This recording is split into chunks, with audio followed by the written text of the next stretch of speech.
पत्नियां ही धर्म करने वाली होती है। आज हमारे घरों में, आपके घरों में जितना धर्म टिका है, ये धर्म पत्नियों के कारण टिका हुआ है। पतियों को कुछ नहीं पता होता है, वो पत्नियां इशारा करती है जी कुछ करो, ऐसा करना चाहिए, यहाँ वैसा करना चाहिए, इस समय ऐसा करना चाहिए। तो धर्म का पालन करने में ये पत्नियां, हमारे रुक्मिणी जी ने कितने ही वर्षों तक एक वक्त भोजन करने का संकल्प लिया ताकि सुदामा जी आए और उनके हाथों का बना हुआ भोजन खाएं। हम जब सुदामा जी का चरित्र सुनते हैं ना, तो हमारे बस यहाँ एक ही चित्र आता है, गरीब सुदामा आए और वहाँ अरे द्वारपालों कन्हैया से कह दो और ऐसा कर दिया वैसा कर दिया। ऐसा कुछ नहीं हुआ था। इनको बुलाने के लिए इतनी तपस्या हो रही है भगवान के यहाँ पर द्वारिका के राजभवन में। और फिर श्री सुदामा जी महाराज की स्थिति का वर्णन करते हुए सुखदेव जी कहते हैं, राजन, साक्षात गरीबी जिनको देखकर झलकती है, एक एक हड्डी जिनके शरीर की गिनी जा सके, भिक्षा मांगने जाते हैं और जो भोजन लेकर आते हैं, क्या वो भोजन भी पर्याप्त हो जाता है? इतना बड़ा परिवार हो गया है। बच्चों को देखो तो बच्चों के प्राण जैसे हलक में आए हुए हैं।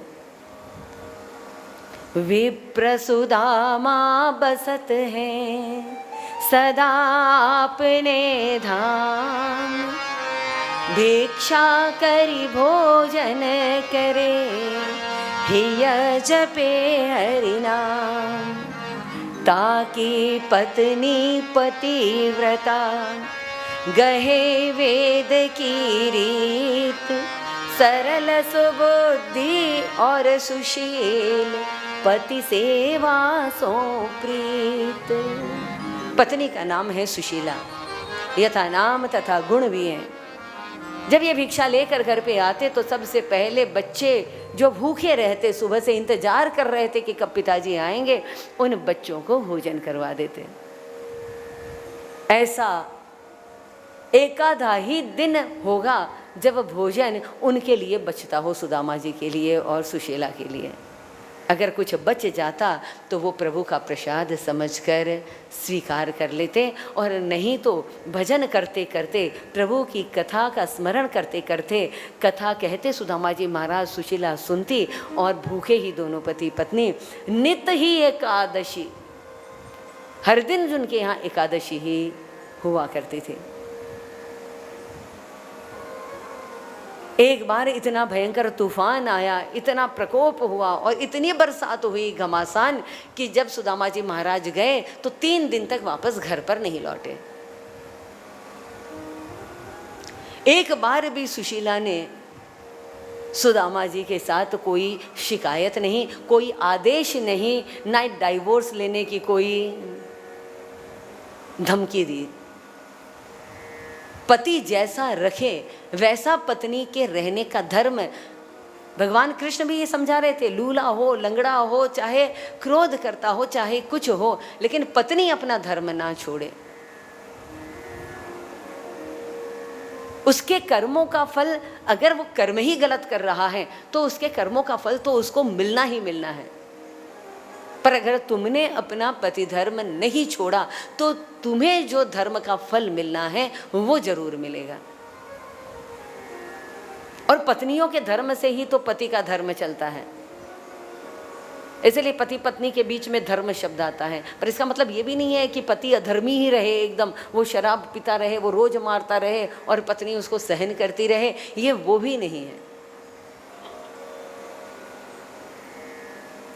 इसीलिए बेटियों को उस लायक बना देना चाहिए कि वो अपने पैरों पर खड़ी रह सके। पर उस लायक बनाने के चक्कर में यदि उन बेटियों को ससुराल में जाने के बाद कैसे रहना चाहिए ये संस्कार नहीं दिए तो वह पढ़ाई उनको बेड़ा गर्क कर देती है।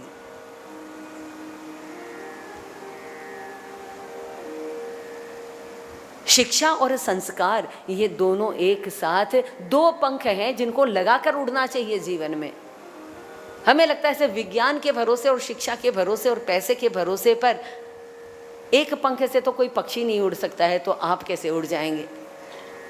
चाहिए जिंदगी में सफलता की ऊंचाइयों को छूना है तो जीवन में धर्म, शास्त्र, शिक्षा, संस्कार, और ये बचपन से अपने बच्चों के साथ में, और एक माँ ने तो देने ही देने चाहिए। माँ तो सबसे पहली गुरु है। अगर ये बच्चे बिगड़ रहे हैं, गलत संगत में जा रहे हैं, वो कितना कितना समय मोबाइल देना ज़रूरत हो गई है, पर उस मोबाइल को रोज़ चेक करने की भी तो आपकी जिम्मेदारी है, जिसको आपने करना चाहिए।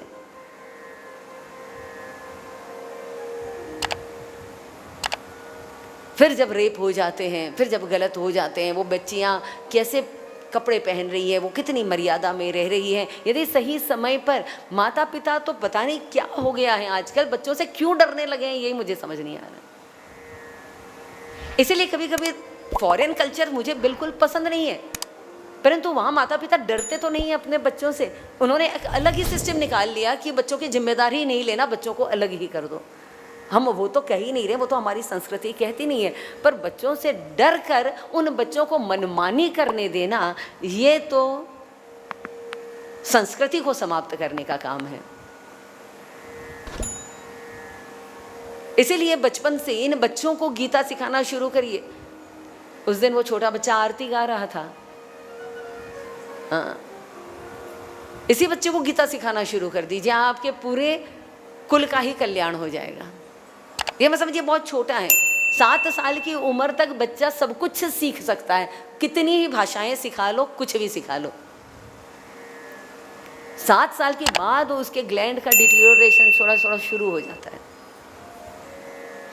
तो ऐसे सुदामा जी महाराज की पत्नी, जो बिल्कुल पतिव्रता है, शरीर को ढकने के लिए साड़ी नहीं है उसके पास, एकदम मैली कुचैली फटी पुरानी, 2 साड़ियाँ भी नहीं कि एक में नहा लूँ तो एक में धोकर सुखा दूँ ताकि कल पहन लूँ। और वो सिर्फ उसी समय की सुशीला की स्थिति नहीं है, आज भी आप यदि चले जाएं तो ऐसे आपके जो क्षेत्र हैं आदिवासी क्षेत्रों में और कई जगह पर ऐसी स्थिति है